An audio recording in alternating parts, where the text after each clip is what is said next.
بزرگ صاحب کو. اور یورپ کے اندر اس سے بڑھ کر ظلم ہو رہا ہے.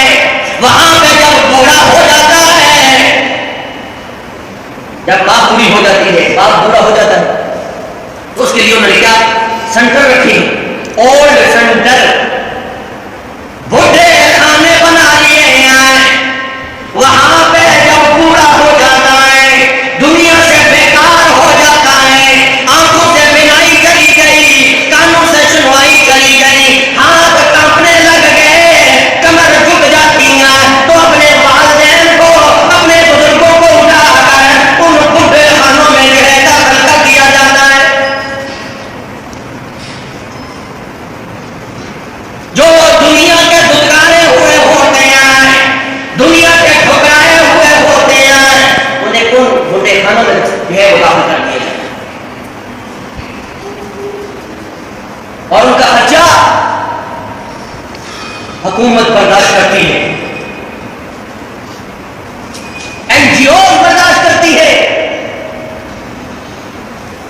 مگر افسوس ہے ان اولاد پہ، افسوس ہے کہ جن کو انہوں نے پریشانی میں، مصیبت میں، دکھ میں، گرمی میں، سردی میں، ساری پریشانیوں میں اپنے سینے سے لگایا، آج وہ دن آ گیا ہے کہ والدین اپنے بیٹوں کی کمائی کا محتاج ہو جاتے ہیں، اپنے بیٹوں کی شفقت کے محتاج ہو جاتے ہیں، اپنے بیٹوں کی محبت کے محتاج ہو جاتے ہیں. تو وہی اولاد اپنے والدین سے منہ پھیر لیتی ہے. اتنا بڑا ظلم ہے. اللہ نے فرمایا وَوَصَّيْنَا الْإِنسَانَ بِوَالِدَيْهِ إِحْسَانًا. میں رب ذوالجلال کا پہلا وصیت نامہ تمہارے لیے یہ ہے، میرا وصیت نامہ یہ ہے، میری تاکیدی حکم یہ ہے، میرا نصیحت نامہ یہ ہے. اللہ کا نصیحت نامہ سنو. اللہ نے فرمایا بِوَالِدَيْهِ إِحْسَانًا، اپنے والدین کے ساتھ احسان کرو. إِمَّا يَبْلُغَنَّ عِندَكَ الْكِبَرَ أَحَدُهُمَا أَوْ كِلَاهُمَا فَلَا تَقُل لَّهُمَا أُفٍّ وَلَا تَنْهَرْهُمَا. اگر ان میں سے کوئی بھی بوڑھا ہو جائے، ضعیف ہو جائے، کمزور ہو جائے، محتاج ہو جائے، تو فلا تقل لهما، اللہ فرماتے ہیں اسے اف تک بھی نہیں کہنا ہے. حضرت عبداللہ ابن عباس رضی اللہ تعالیٰ عنہ فرماتے ہیں یہ اف کیا ہے؟ فرمایا والدین نے تمہیں تھپڑ مارا اور تم نے تکلیف سے کہا اف. تکلیف سے کیا کہا؟ اف. قرآن کہتا ہے فلا تقل لهما اف، والدین کے سامنے اف تک نہیں کہنا ہے. تکلیف ہو نا، تکلیف میں اف بھی نہیں کہنا. اللہ پہ کیا کہنا ہے، کیا کہنا ہے؟ اللہ نے انداز بھی ذکر کر دیا ہے. فرمایا وَقُلْ لَهُمَا، اور کہنا ہے ان دونوں کو. یعنی کہ بعض لوگ جو ماں کی بڑا احترام کرتے ہیں والدین کو چھوڑ دیتے ہیں، یا والد کا بڑا احترام کرتے ہیں والدہ کو چھوڑ دیتے ہیں. نہیں، دونوں کے حقوق ہیں. اگر کوئی ایسا معاملہ پیش آ جائے، والد اور والدہ میں جدائی ہو جائے، ہو سکتا ہے بعض اوقات طلاق کی نوبت آ جاتی ہے.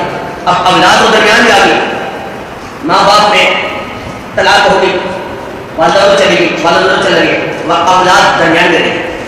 اب کیا کریں؟ بعض لوگ کیا کرتے ہیں، اولاد والدہ کو پکڑ لیتے، والد کو دھتکار دیتے، یا والد کو پکڑ لیتی، والدہ کا نام نہیں، والدہ کا خیال نہیں. والدہ کبھی ایک گھر میں، کبھی دوسرے گھر میں، کبھی کہاں کبھی کہاں. نہیں، اولاد کو چاہیے کہ اپنے والدین دونوں اس کے لیے برابر ہیں.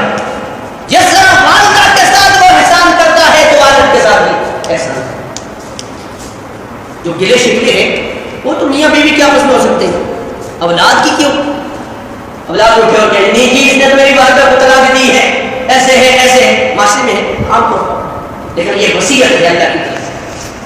فرمایا وَقُلْ لَهُمَا قَوْلًا كَرِيمًا، اللہ نے بتلایا وہ کبھی نہیں کہنا ہے، اللہ نے فرمایا کیا کہنا ہے، قُلْ لَهُمَا قَوْلًا كَرِيمًا، نرم نرم بات کرنی ہے، احسان والا سلوک کرنا ہے، بڑی بہتری والی بات کرنی ہے، نرم نرم بات کرنی ہے، اونچی آواز سے بات نہیں کرنی۔